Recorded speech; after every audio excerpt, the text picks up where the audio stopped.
इसी के साथ साथ हमारा दूसरा सवाल जो हमारे गेस्ट की जानिब से हमें मिले हैं, पाकिस्तान में रीरा रियल एस्टेट रेगुलेटरी अथॉरिटी के कयाम हो गया है। रीरा अथॉरिटी से पाकिस्तान और अवाम और ओवरसीज पाकिस्तानियों को एतमाद बहाल होगा, इस पे आप क्या कहना चाहेंगे? देखें, रीरा जो है ये तो पूरी दुनिया में रीरा के तहत ही बिजनेस होता है रियल एस्टेट का। और रियल एस्टेट इंडस्ट्री जो है वो बहुत बड़ी इंडस्ट्री है और किसी भी पाकिस्तान के किसी भी दुनिया में जो भी ममालिक होते हैं उनकी तरक्की के अंदर एक रियल एस्टेट जो एक रेगुलेटरी अथॉरिटी जो होती है वो बहुत अहम किरदार अदा करती है। अब रियल एस्टेट इंडस्ट्री जो है ये बहुत बड़ा सेक्टर है, तो इसको प्रमोट करने के लिए जो भी इन्होंने कदम उठाया हमारे हुक्मरानों ने, बहुत अच्छा कदम है। हम उनको वेलकम करते हैं कि भाई इन्होंने कम से कम इस तरफ तवज्जो दी। इससे पहले जो भी कुछ हो रहा था, अभी तो ये सिर्फ इस्लामाबाद में जो नाफिजुल अमल है, मगर मैं चाहता हूँ कि बहुत जल्द जो है ना इंशाअल्लाह ताला ये पूरे पाकिस्तान में के शहरों में। लेट हो गए हम लोग जी, आप नहीं समझते कि हम लेट हो चुके हैं? देखें, वी आर नेवर लेट। अब जो चीज़ अल्लाह के हुक्म से जब हो रही है ना, उसी को बेहतर गनीमत जान के आगे बढ़ें। हम अगर सोचेंगे लेट होगा तो उसका हमारे पे कोई हल है नहीं है, तो उसके अंदर टाइम वेस्ट होगा, टाइम वेस्ट होगा। तो उससे बेहतर है कि अब हम पॉजिटिव बात करें। और मैं आवाम को ये मैसेज दूंगा कि आवाम जो है, आप थोड़ा सा ना इसी के साथ आवाम को मैसेज के साथ थोड़ा सा ये रीरा के बारे में बताएं, ताकि जिन लोगों को नॉलेज नहीं है, क्योंकि हर कोई तो इस चीज को नहीं जानता। जिस तरह से आपने कहा भी सिर्फ इस्लामाबाद, कराची और दूसरे शहर, और हो सकता है कि किसी की नॉलेज में इतना ना हो, थोड़ा इसके बारे में आप बताएं हमारे देखने वाले। देखें, रीरा जो है ना ये बेसिकली आवाम को बहुत बड़ा रिलीफ मिलने जा रहा है। रिलीफ इस सेंस में कि पहले जो भी कारोबार होते थे, जो कोई डेवलपर होते थे, रियल एस्टेट एजेंट होते थे, वो अपनी मर्जी से कारोबार करते थे। अब ये अपनी मर्जी से कारोबार नहीं कर सकेंगे, उसके लिए कानून बन गया है रियल एस्टेट रेगुलेटरी अथॉरिटी। अच्छा, ये जब अथॉरिटी बन जाती है तो आप पे पाबंद हो जाते हैं उसके तहत काम करने के। अब ये अथॉरिटी के तहत आप काम करेंगे तो आप पाबंद होंगे, जाहिर है उसकी वायलेशन आप नहीं कर सकते। और इसमें आवाम को बहुत बड़ा रिलीफ मिलेगा, हमारे ओवरसीज पाकिस्तानी को बहुत बड़ा रिलीफ मिलेगा।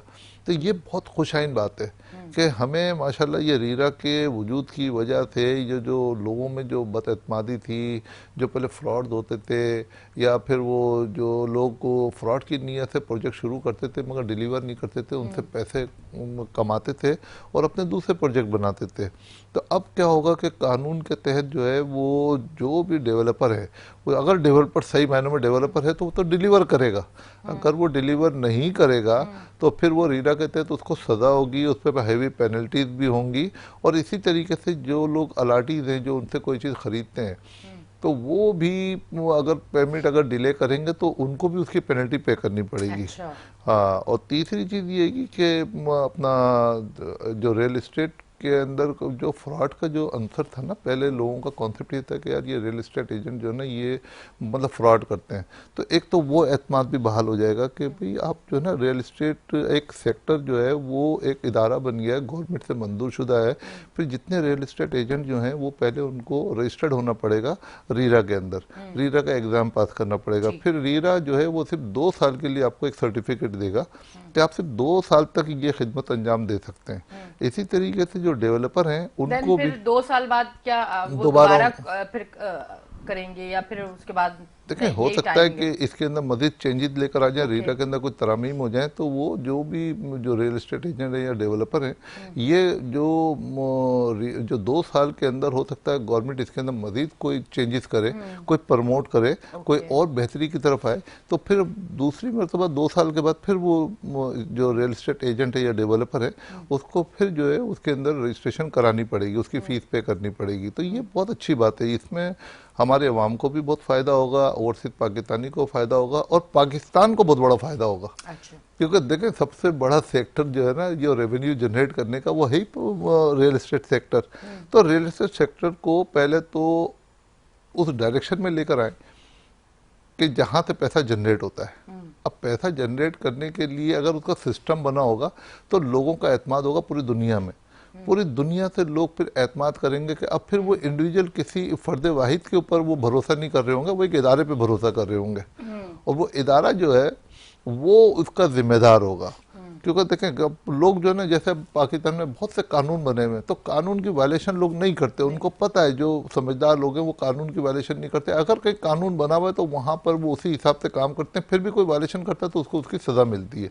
तो इसी तरीके से रियल एस्टेट सेक्टर हो गया, डेवलपर जो हो गए, अब इसमें वो लोग गायब हो जाएंगे जो कि फ्रॉड किया करते थे, जो कि लोगों को डिलीवर नहीं किया करते थे, पैसे ले लेते थे, डॉक्यूमेंटेशन करते नहीं थे, फिर वो 2 साल का कह के 10-10 साल तक डिलीवर नहीं करते थे, 10 साल के बाद भी नहीं देते थे, असल पैसे वापस करते थे। बहुत से लोग तो असल पैसे भी वापस नहीं करते थे, उनका वजूद ही ख़त्म हो जाता था। तो मेरा ख्याल है कि ये जो काम हो रहा है ना, ये हमारे पाकिस्तान के लिए बहुत अच्छा हो रहा है। और आप देखिएगा कि पाकिस्तान ग्रेजुअली अब बेहतरी की तरफ आ रहा है माशाल्लाह, और आएगा।